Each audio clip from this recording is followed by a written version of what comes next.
Right. We have got a super duper day night with lots of different time zones. So we have got up in my left-hand corner the amazing Brice from Esoteric Atlanta. Hi, Brice. Second time I've been lucky enough to be on with Brice today. And then down in my left-hand corner, we've got Medyhne, who is in Australia, so it's Tuesday morning for you. And then also in Australia, we've got my dear friend David COWAN as well, but at different time zones. We've got 4 different time zones tonight, so it took some organizing. How are you doing, all of you? Great. Yeah, well, thank you. It's very early for you. Is it 6 o'clock, David? 5. 5 o'clock. That is Yeah, dedication. 5 o'clock. That is really dedication for you. So it's 9 o'clock at night for me, 5 o'clock in the afternoon for you. 4. It's I'm the best. I'm at 4 o'clock in the afternoon, so I am great. And then 8 o'clock in the morning for you, Medyhne? Yes, yeah, which isn't too bad compared to Dave. Okay, you win the award, Dave. You win the award, David. So yeah, what do I get? We got a box of donuts or something, or you get to talk to us. What more?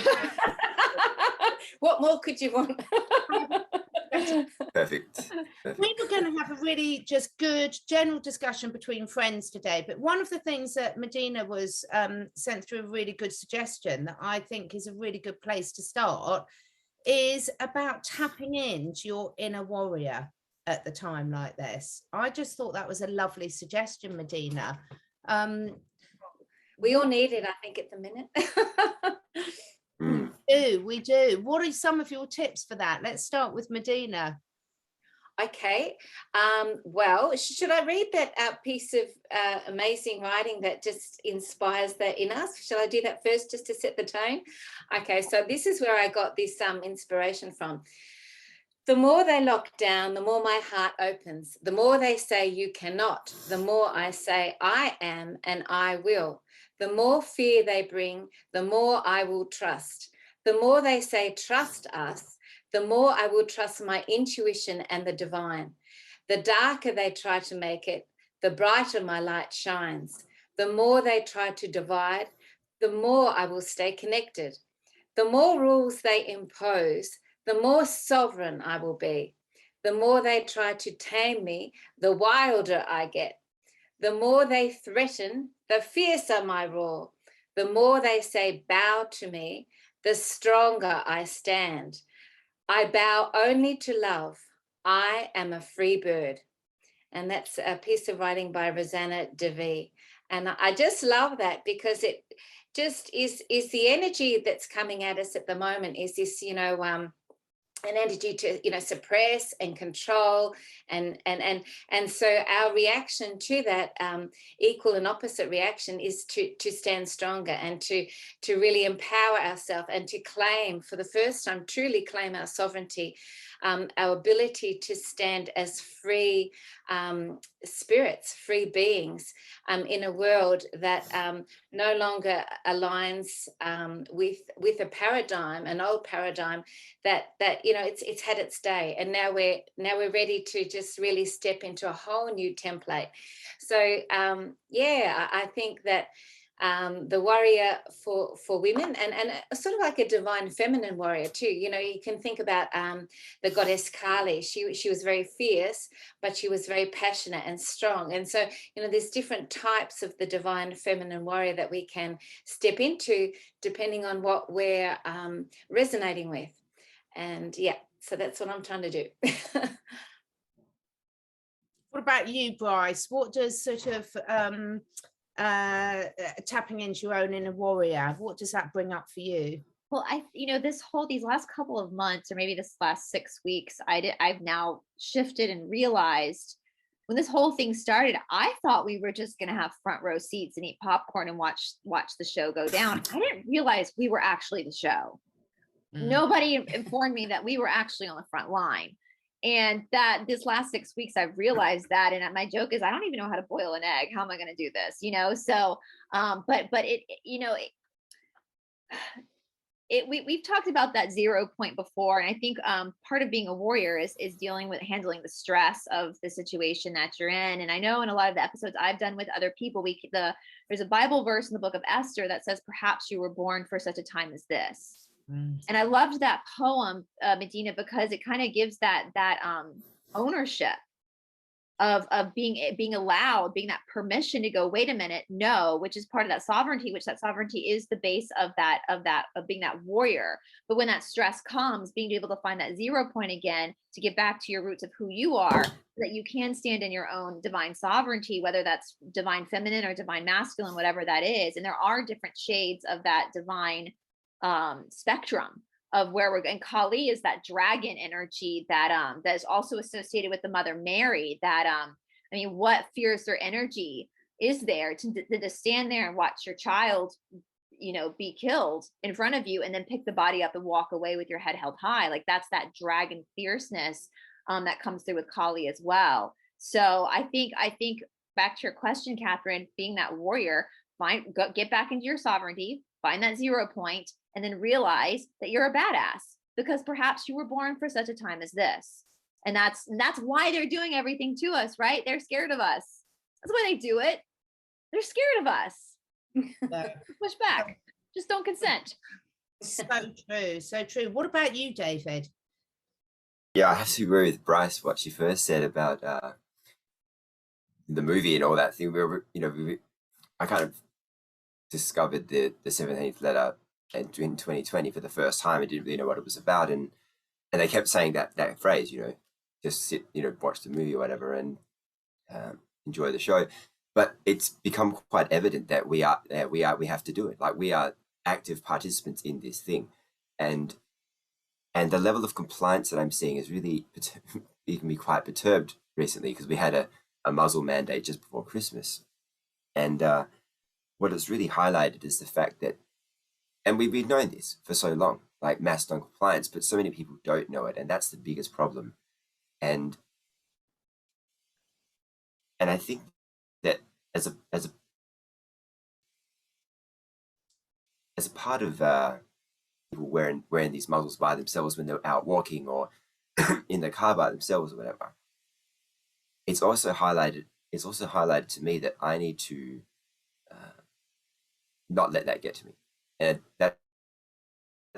it's two things. It's non-compliance, but it's also being resilient in the fact that you have to be patient with these other people, because if you let that get to you, then I don't know about you guys, but I've just been feeling very kind of not super anxious, but a little bit strange since the new year started, and just wondering, like, when is this ever going to end? But we have to be the ones to do it. And I know that, you know, that there are benevolent forces fighting on our behalf, but we have to uphold our end of the bargain, which is the non-compliance part, which seems very simple in the scheme of things, but it's not for some in people. Australia at the moment, they've just announced in the Northern Territory, in an unprecedented move, say that the Chief Minister, Michael Gunner, has declared that from 1 p.m. today, unvaccinated Australians will have... Oh, sorry. People that don't have this will have really brutal sort of lockdown measures in place for 3 days, I think it is. And then when that finishes on Monday, then this pass system will begin in the Northern Territory. So that's another push by them forward. So again, we have to step up even more and really step up in our non-compliance, non-consent, and do everything we can to push back. Yeah, I so agree. And it's interesting because what keeps coming to mind for me is the phrase, what doesn't kill you make you stronger. And I think never has that been more apt in my life than what it is now. And I've always been, and it's got me in a lot of trouble over the years from a very early age, a real advocate of walking your talk. And really, you know, so many people say things and then don't live them out in their day-to-day life. And for me, that's just completely unacceptable. And I think at the moment, in terms of sort of stepping in and tapping into your inner warrior, we've all got so much more resilience than we know. And I've always thought quite hard about, you don't have to hit rock bottom before you make changes in your life, because that's not my personality. But now I can see where that comes from. I can see that it's bigger than just us as individuals, and that at an individual level, we've all got our different tolerances, our different boundaries, the different external circumstances that we're being subjected to. However, you've got to look at the bigger picture and more than you. And if we truly believe and walk the talk that we are all connected in everything in the universe, animal, plant, humans, that we are all connected, then we have to understand, like you were just saying, the tolerance for other people, David. And it's so much bigger than we all imagined, isn't it? We sort of, I suppose I've always been the type of person that really believes one person can change the world. And this last year and a half has really taught me more than anything, it's all about community, and together we are stronger. And I think you've made a fantastic point there that I trigger so much ideas. But when you have been through an incarnation and you've experienced a lot of things, you can really tap into so many resources through that experience. So, for example, you can go back to something that you found really, really challenging in your life, and remember the qualities that it took to be able to, go through that experience, and just tapping into those qualities again, because those qualities were created by you for this time. So it's like you can utilize these great gifts that you have experienced through making those things that were really difficult perhaps for you in your life into gifts that you can tap into now. And I think that really is a beautiful way of looking at the challenges that we experience in life, that they're there for the reason. And this time now is like the perfect time to really utilize every resource that we have within us. Yeah, I mean, Brice, I hear you talk. I mean, you are such an expert on yoga and the Yoga Sutras and everything. And this is really standing you in good stead now, isn't it? I mean, well, I actually was just talking with Taylor Moon on a video we recorded about how gobsmacking it is that there are so many spiritual schools all over the world that are complying. And it's like they just lost all credibility, because you can't go into a yoga shala and be forced to do this. You can't, that goes against the principles of everything. And part of the practice of yoga itself, and at the root of it, is learning how to see the truth through the illusion. So if you're still falling for the illusion and you've been practicing yoga for 20 years, what the hell were you doing on your mat? And so what we're seeing too is like, it's almost like this great divide. And not a bad way, It's just, and that again goes back to the law, or the law of one, where it talks about the ascension, the harvesting, and people that aren't ready to be harvested, or souls that aren't ready to be harvested to ascend into fourth density positive. That's okay. It's that thing about that's okay. They're just not ready. So they're going to have to go to another planet to continue this third density journey, to continue learning. And I think too, as kids, our parents used to always say, like, if your friends were jumping off of a cliff, would you? How many people now, grown ass adults, are you like, why are you following the herd? Yeah. What? You're following them off the cliff, And so we're starting to see these, and it's hard. It's really hard. I know. For me, I mean, in Atlanta, nobody in Atlanta, I think, knows who I am or knows I have a platform, especially where I go to the grocery store. No one ever, but knowing that I have a platform means that I cannot put one of these on at all. Even if it's just going to be convenient for me in that moment, I have to be integral to what I'm saying on my channel. It keeps me accountable to that. Now, where I am in the United States, we don't have any of these like laws for any of this. I live in a very conservative area, which is Atlanta's not too conservative, but the state itself is pretty. So I have nothing. My life is very easy compared to the three of you guys. Like, I have so much respect for people living in other countries right now where it's a lot more extreme. But it does force you to have to like consider every action you take, and are you representing your values? Are you representing what you claim to believe in? And what a great mirror in this an opportunity that is for us, especially if we are ascending, to be able to check ourselves. And for me to go, I can't just run into the grocery store and quickly put one of these on because it's convenient for me. I have to walk in there with my head held high without one of these on, because that's what I want everybody else to do too. Does that make sense? Integrity. Yeah. Yeah. Integrity. Yeah. Yeah. You're expressing your authentic self authentically to the world. Yes. Yeah. Without trying to fit in with everyone else, and just truly being a direct channel of what your soul wants to express. Have Yeah. you felt that, your experiences today have prepared you to really step into your authentic self? Was that directed at me? Yeah, sorry, you, David. Yeah. No. So my past experiences, how have they helped? That's a good question. What I was about to say was something. It's about having these non-negotiables in your life, and I think that since I started the personal development journey, which is maybe 7 years ago, that's really prepared me a lot. I went through so much, so many belief shifts, so many paradigm shifts, and challenging my beliefs, and just living life a completely different way than I was used to before. So it prepared me really well for what was to come. And I did a video of this on my channel where I said that, when was it? 2017 was the worst year of my life. And I went through a spiritual awakening, and I had no idea what was happening. And everything was just, I likened it to a roller coaster ride where I went through this, started the ride out in the open during the day, and then I went through this house into like a building, and it was completely pitch black, and then it just dropped, and I had no idea where I was going. It was all over the place, and suddenly I could see this little pinhole of light, and things started to get a little bit better. And the way I got through a good portion of that was by giving my heart what it wanted, which was music at the time, which has always been music, but I just wasn't doing it for ages.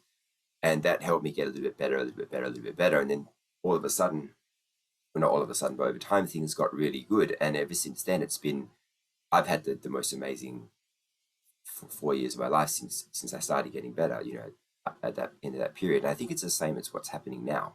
We're going through the dark night of the soul as a collective, the whole planet. And because we didn't do the work, for people that didn't do the work prior to this, they're experiencing it now. And for people like us, I would imagine all of you have experienced something similar. It's not as challenging because we've done a good portion of the work. Not to say that it's not challenging at all. We still have to face, I still have to go to the not wear it when I go out and deal with people, and which is interesting because I've had like a lot more people pull me up, in public for not wearing it in the last couple of weeks than I ever had before, and it's also stepping into your power in that moment and just challenging it. And yesterday I was at the gym and I walked in, and you don't have to wear them when you're at the gym because you're exercising, right? But I walked in and this guy walked out as I was walking in, and he was working out with the trainer who was wearing his, and the trainer said something to me as I walked in, and I heard him say the M word, but I didn't think he was talking to me because he was just worked out with the dude. And then he walked to the door to go and what I thought was chasing that guy to ask him something. Then he came up to me and he said, "Oh, you have to put it on before you start your workout." I was like, "Hey, I'm just about to start." And he's like, "No, you have to wear it when you walk in." I was like, "Are you kidding me? No, it's a 10-meter walk." I'm like, what am I? This is ridiculous. And he had one in his hand, and he was like, "Oh, you can have this one." And I just didn't even bother to lift my hand up. And he got really flustered and walked away. And I was intending to be rude, but sometimes you have to be, I don't want to say rude, but you have to challenge the status quo in other ways other than just, pretending you don't listen to them, if you know what I mean. Like you have to. Yeah. Like I flat out told a guy to grow some balls like a few weeks ago because he pulled me up on it. And, I'm not going to say anything to anyone if they don't say anything to me. I'll just go about my business. But if some big dude, because I'm not a tall guy, I'm pretty small guy, but some big dude thinks he's going to intimidate me and tell me to put my thing on, then I'm gonna tell him what I think. So I just said, hey man, grow some balls. And I got really close to him because he was going down the escalator and I was like on the ground level. And I just got really close to him, looked him in the eye, and he started swearing at me and acting like a complete idiot. Everybody was looking at him, and he would look like a fool because there was no one. He wasn't talking to anybody. He was just there yelling at me with his mask on.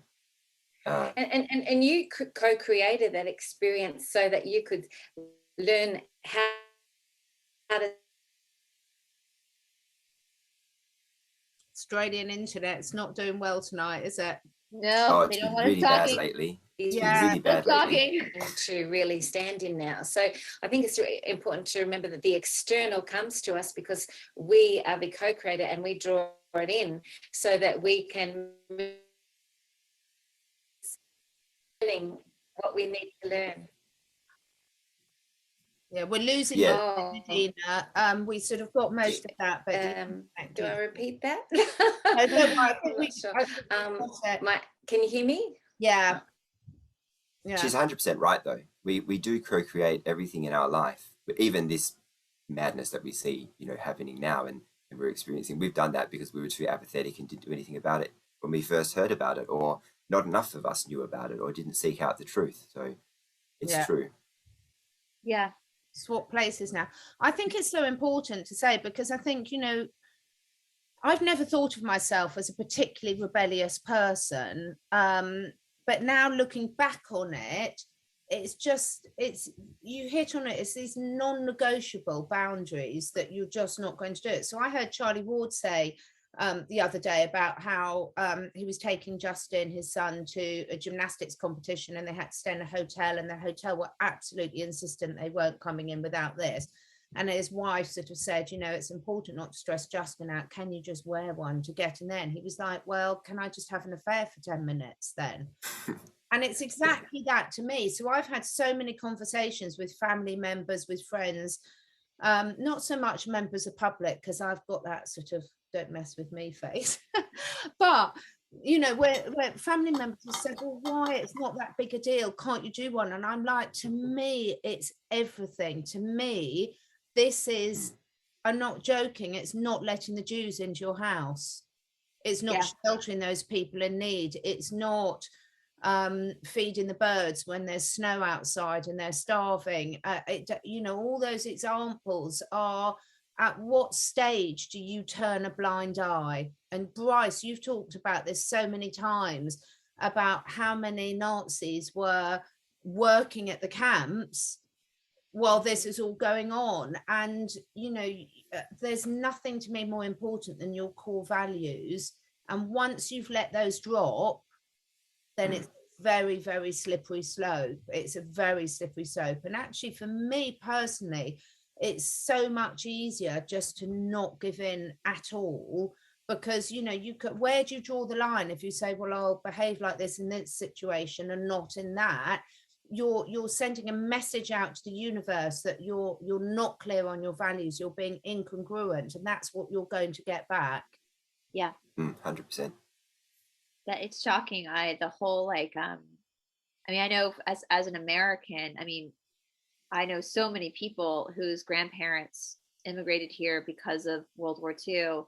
Heard so many stories from people whose grandparents would talk about experiencing that. And the fact that we're not even 100 years out, and it's literally shocking. It's like common sense is not so common. We know that now. It's like the whole gem thing where you're literally walking like it's common sense, dude. Like it's not even. It's like, and the fact that people are so easy. It's so easy to be, the good German. And how did we learn nothing? I know none of us were alive for that, but there's still people in our lives that experience the ramifications from that. And it's the Nuremberg trial, the original ones, all that information is out there. That wasn't that long ago, historically. It's unbelievable. That's shocking. It's really shocking how many people I see. I think, the desensitization that is on society has really primed us for this sort of behavior. So, I'm completely shocked. Obviously, everyone knows how passionate I am about animals, but I can't believe this argument.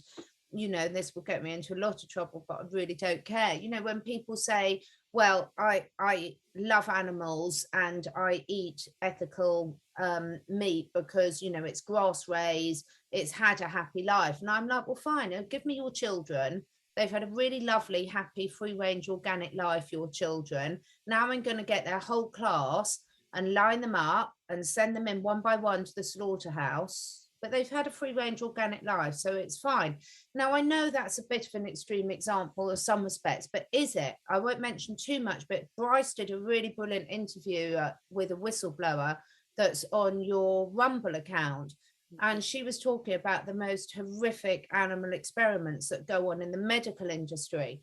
But how many people don't look at where their makeup comes from, that don't look at where their shampoo comes from, that do things like this?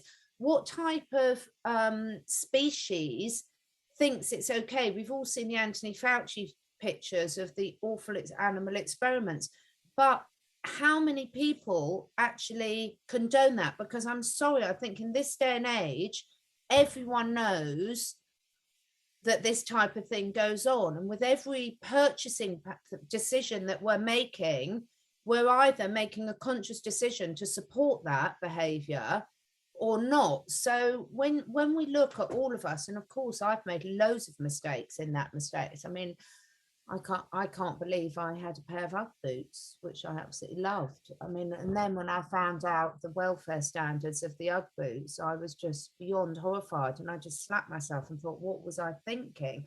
So we all make mistakes, and we do learn through those mistakes, hopefully. But do you think the way that our society, the consumerism, the way we've been run is just so primed us to what's the word I'm looking for? Desensitize us all so much that these things become the norm? 100%. Sure. Yeah. And Medyhne, you're muted. I was talking to a dude yesterday who I signed this petition, and it was about the bear bile industry in Vietnam. And I know there's a few other countries that do it. But the guy called me yesterday and he said, we started talking about it. I said, what kind of education has been done for the people who are in that industry and who are perpetuating this cruel industry? What kind of education do you have in place for those people, you know, to kind of let them see that there's another way, perhaps an alternative, you know, a substitute for the drug or whatever it is they think they get from the thing, and not just that, but another way to earn money. And he goes, oh, it's a very touchy subject. And I said, yeah, no doubt it is. He goes, because a lot of people, it's a cultural thing. And I said, yeah, but at the core of that, it's a belief system. Where did this belief system start? And that's the same with everything. Like what you said, Catherine, we are desensitized, and we kind of, people are very strange. They think because something's been done for a certain period of time that it's okay, no matter what it is. And that can be said for everything. You know, It doesn't matter what it is. If it's been done for 50 years, 100 years, 200 years, whatever, people go, oh, okay, it's always been that way. And maybe even not even that long, you know. And you have to kind of wonder, like, where these beliefs are planted, you know, and you get to the core of the issue. That's where it is. And I think that in many ways, and that's why I've always said, like, yeah, we are headed for this new earth and everything, but to undo all the negative programming that we've all experienced for God knows how long, it's going to take generations, you know. And right now, I think we're kind of purging. Like it's showing us the situation that we're in has kind of given us a chance to start. For those of us, obviously, who want to work on ourselves, is giving us a chance to consider these things. And especially in the Western world, I mean, all of us live in like modern societies where it's so easy to get everything we need. It's not a struggle for anything. I mean, how many bottles of lotion do I have laying around my house right now? Like, it's so easy. And but for us, that puts us in a situation where we don't pay attention to and it's making us have to kind of reconsider that. And we know, with the capitulation of companies, we know that we're going to see some of these companies fall, and to be able to have to then deal with that and relearn what our ancestors knew and how they lived, and find that pureness again to what we use and what we utilize. And So I think you've opened up a really broader picture, Catherine, because it goes so much, the tentacles reach so much wider than just whether you're wearing one of these or not. You know, it goes deeper into everything that we have in our society. So we got a lot of I work guess ahead of us. it boils down to, and I will say I've had some technical issues, so sorry if I've my internet cut out, and then my microphone muted and all this stuff. So it's been a bit of a schmozzle, but anyway, but it's lovely to hear you talking anyway.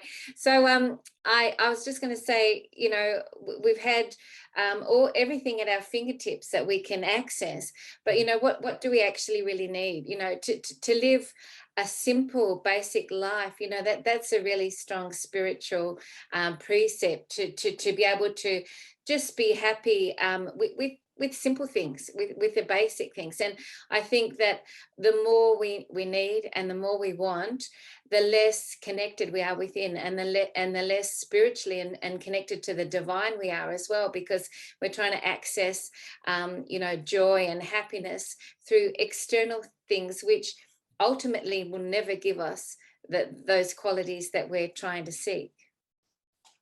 Yeah, it's so true, and it is such a deep thing, and it's just like, you know, we've got a lot of relearning to do, and that for me is really exciting, because when I look around, you know, I live in a very affluent area, but a lot of people are not happy.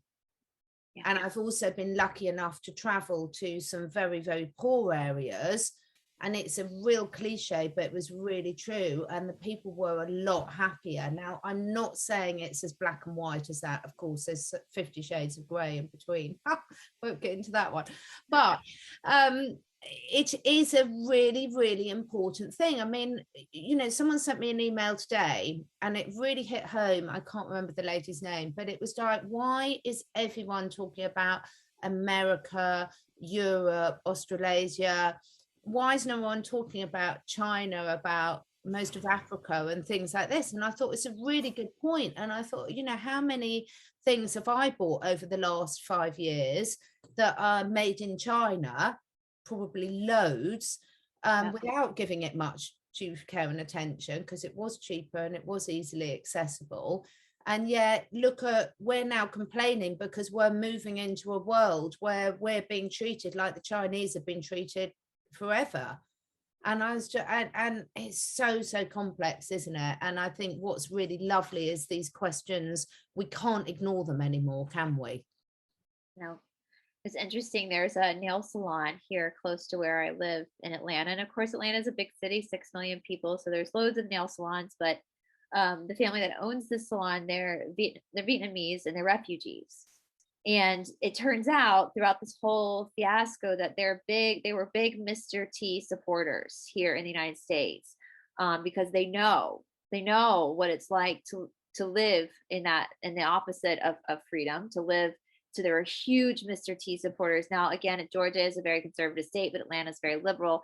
So bless them for being very vocal in that situation. But as all this stuff has happened, and again, here in Georgia, these are not mandated, but in Atlanta, you still see a lot of the really annoying people pushing, you know, five of them on at one time. And their one nail salon now has become almost like a speakeasy, like from Prohibition, where everyone goes there now and has just a grand old time. But recognizing that and being able to support the people that, you know, have been through the fire of that and have come to another country for freedom, and to be able to continue to support them as your fellow countrymen, and not, you know. But my best friend, his parents, he lives in Canada, but his parents were refugees from Vietnam. And you're right, we do buy the cheap, easy stuff that, I mean, here in America, everything's like made, you turn it over, everything's made in China. But then, yeah, how are they living? Because they have been going through this for way longer than we have. Mm. And I God was bless them. talking to some Eastern European people actually here, and they were saying they'd come from Romania and some others from the same area as well. And they were saying that the lifestyle now in Australia just really reminds them of those days of, communism when they were there. And they said that it was actually better when they were there than when they were here in Australia now. So, they've been able to really identify the patterns and everything that's happening because they've been through that experience, and they can see it really clearly. Whereas for the people that have lived here all their lives in Australia, they haven't had that experience, and so they don't know that they're not identifying the marks that are in the gender that We're They don't losing. they don't want us talking. They don't want us talking. They're just. I have noticed that with the internet in Australia is my internet not working. bad, isn't it? Yeah, it's whenever I talk with Tamara, it's the same thing. There's always Yeah. they really don't want us talking to you guys. They wanted to keep us all separate. We're just saying it keeps cutting out. Yeah, it's fascinating. I've got 3 Romanians in my house. One of them's out here with me now, 2 dogs and a cat. And I tell you what, their joy for life is absolute joy to behold. It really is. So yeah, so I mean, it's I love these discussions because it's so thought-provoking. And in the spiritual world, we talk about gratitude a lot. And it's one of those things where everyone talks about gratitude journal and, they talk about living your life in gratitude. But I can honestly say over the last year and a half, I've never been more consciously aware of how grateful I am for so many things in my life. I'll tell you one thing, as an American, I mean, I grew up with parents that were very, did a very good job of teaching my sister and me, constantly talking to us about what it meant to be an American, talking to us about the American Revolution. My parents did a really good job doing that. So I have to applaud them for that. But growing up in a country where we have the Second Amendment, there's a lot of controversy around that. And of course, a lot of issues. But at this point, I am so grateful that we in America have these, because that's why we're not as bad as like Australia right now, is because they're kind of afraid of us. The government's kind of afraid of us because everybody's got one of these, and we have a right. 10. Or 10 mostly. Well, actually, it's funny. My friend Cindy, who has done videos with Catherine and me before. She lives in an area of Atlanta, a different county. There's a lot of counties. She's in the suburbs, and it is still in that county's little constitution that it is by law everyone has to have one. It's still written that by law and I'm seeing other people from other countries are now saying, God, I always thought you Americans were crazy for having these, but now I get it. I get it. I thought it was, and that was my big awakening at the start of this. I've spoken about it. Yeah. I'd literally, most people in the UK, generalization, but most of us think it's absolute madness that you've all got these, because all we hear about is what we now know, probably a FF, the wavy flag things, events, but we didn't know that at all, and still a lot of people don't. And I just had the biggest aha moment 2 years ago, listening to an interview on London Real of just like, oh my God, I get it. And this is why I have to laugh at myself, because I thought, well, I completely fell for that hook, line and sinker. Completely thought all Americans were nutters. Yeah. They'd be stupid to let everyone have them. And now I'm just like, oh, bloody hell. I completely They wouldn't have many, would they, in the UK? There wouldn't be many of those, would there?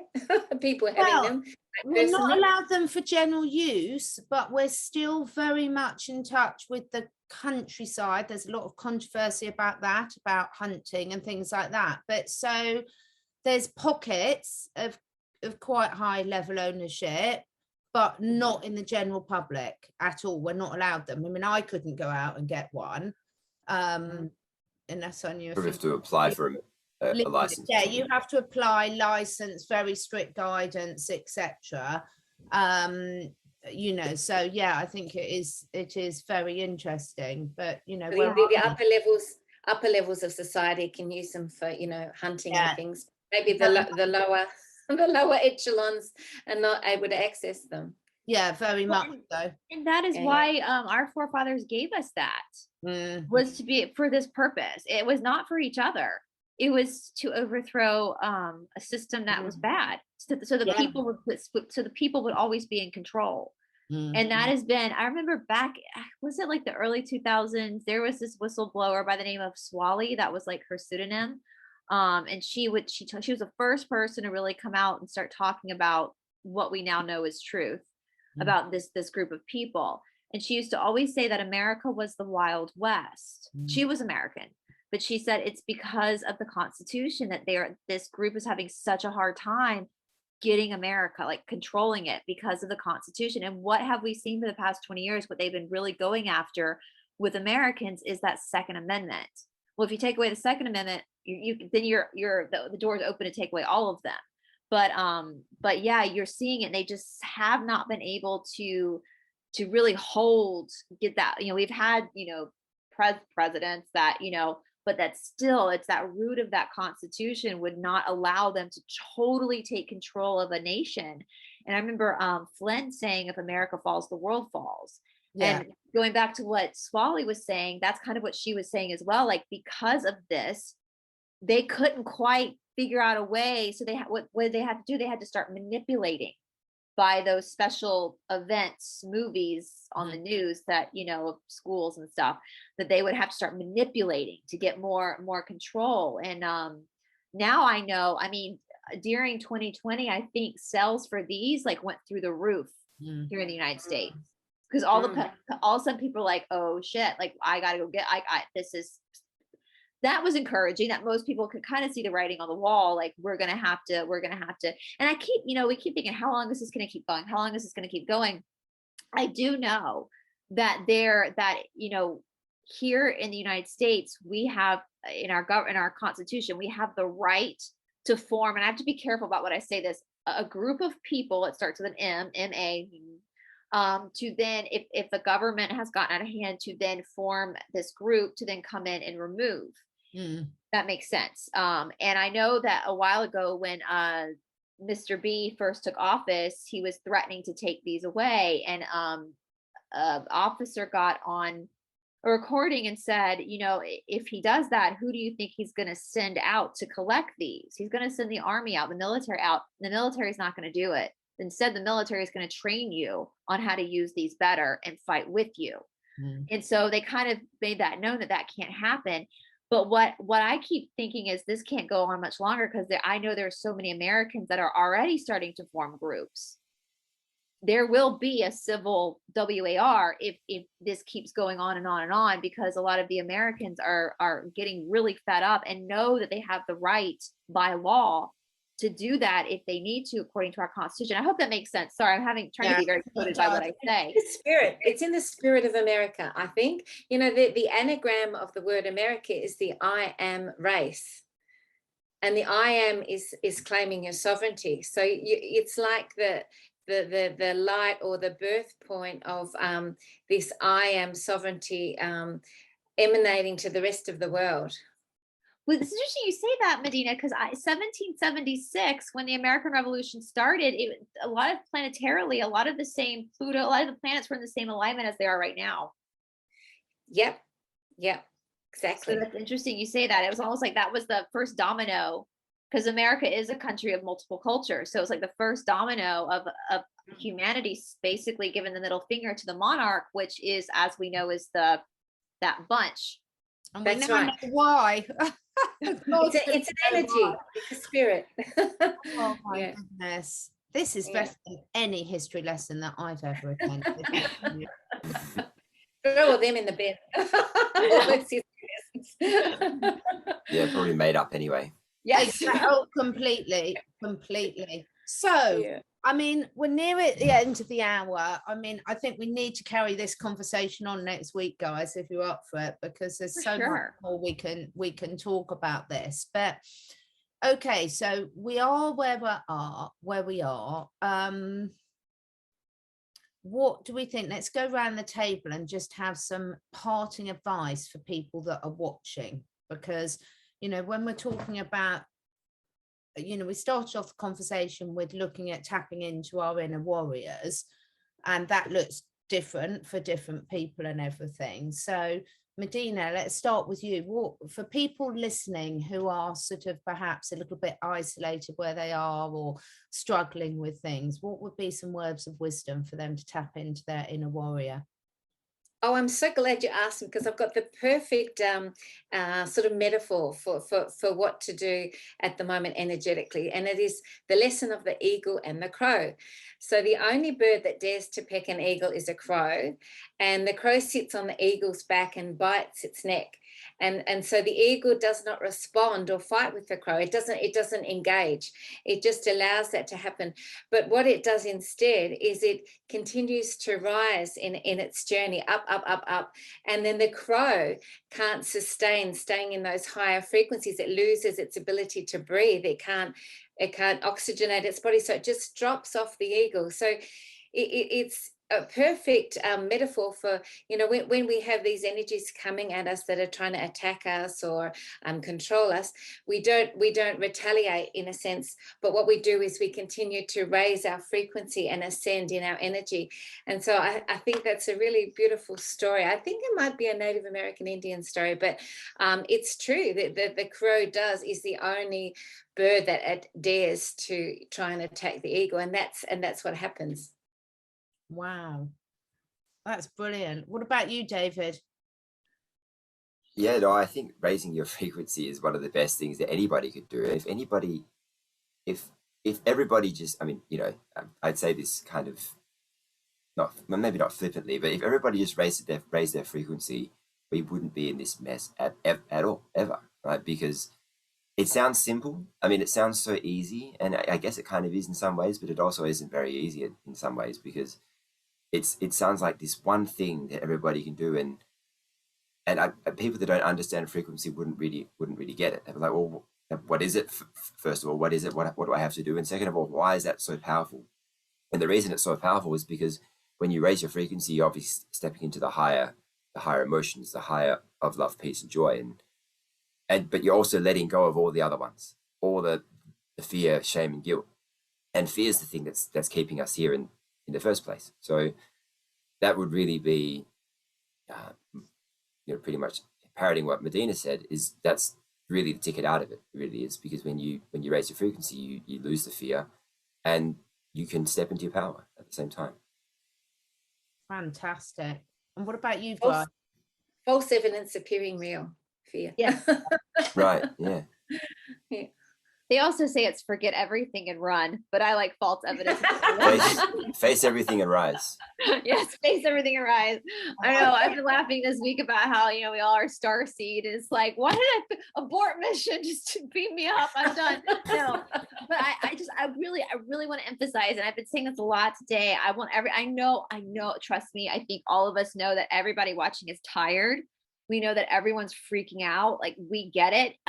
Just because we have YouTube platforms doesn't mean we're not right there with you feeling the same thing. But I really want to remind everybody watching this, perhaps you were born for such a time as this. You are a badass.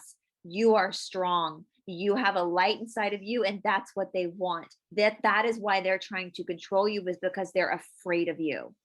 Be that eagle. The crow's got nothing on you. You are a badass. And if you have to sit in the corner and have a little cry for 5 minutes, that's fine. I've done that a lot. It's fine. But just know that you are here for a reason.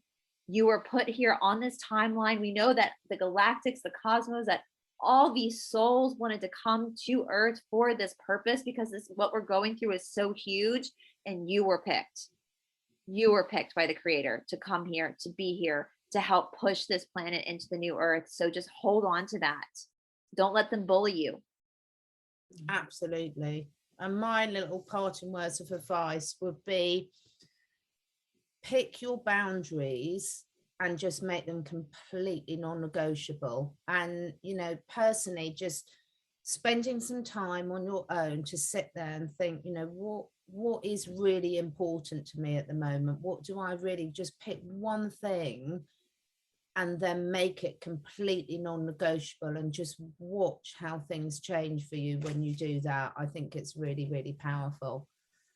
Thank you so much, all of you. I really, really love these conversations. I hope they're helpful to our listeners. Please do let us know in the comments. And everyone knows all of you on here, but obviously everyone's link, this will be on all our channels, and we'll put everyone's links below. And if you're up for it, let's reconvene in the next week or two, guys, and continue this conversation. I'd certainly love to. Absolutely. Thank you all. Thanks, David, for making such an effort and getting up so early. Oh, I think he's frozen now. Australian internet, if we can put some fairy dust over. Yes, totally. Gosh.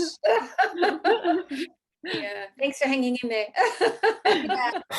Take care. I just missed all of that. Yeah, that's okay. Bye-bye. See you all soon. Take care. Bye, Yeah. guys.